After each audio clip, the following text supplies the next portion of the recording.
Работниците да внимават и да не потпишуваат бланко документи, бидејќи на тој начин дозволуваат да им се исплати понизок износ на К15 од предвидениот, алармираат од Штипското здружение Гласен текстилец.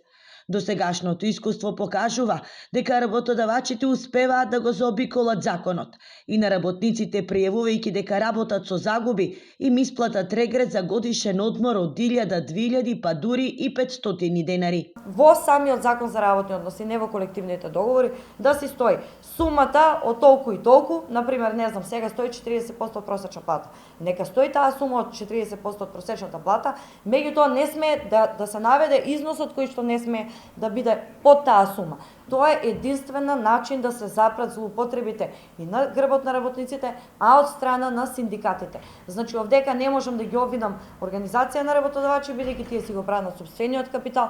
Освен казни за работодавачите, потребно управата за јавни приходи да направи контрола во завршните сметки на фирмите кои пријавиле дека изминатата година работеле со загуба. Според Ампева, на тој начин ќе се заштитат работниците, но и ќе се утврдат кои се компаниите кои на грбот на работниците го изиграле законот.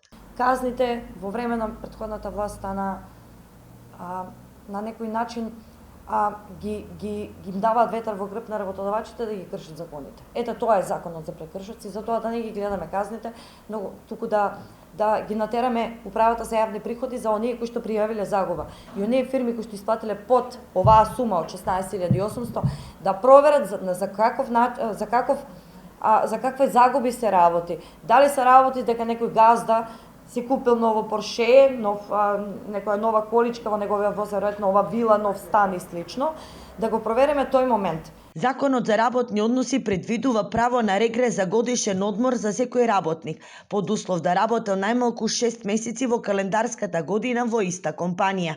До крајот на месецот, на сметките на вработените треба да легнат парите за годишен регрес, кој годинава за приватниот сектор се 16.800, а за јавниот сектор речиси 11.000 денари.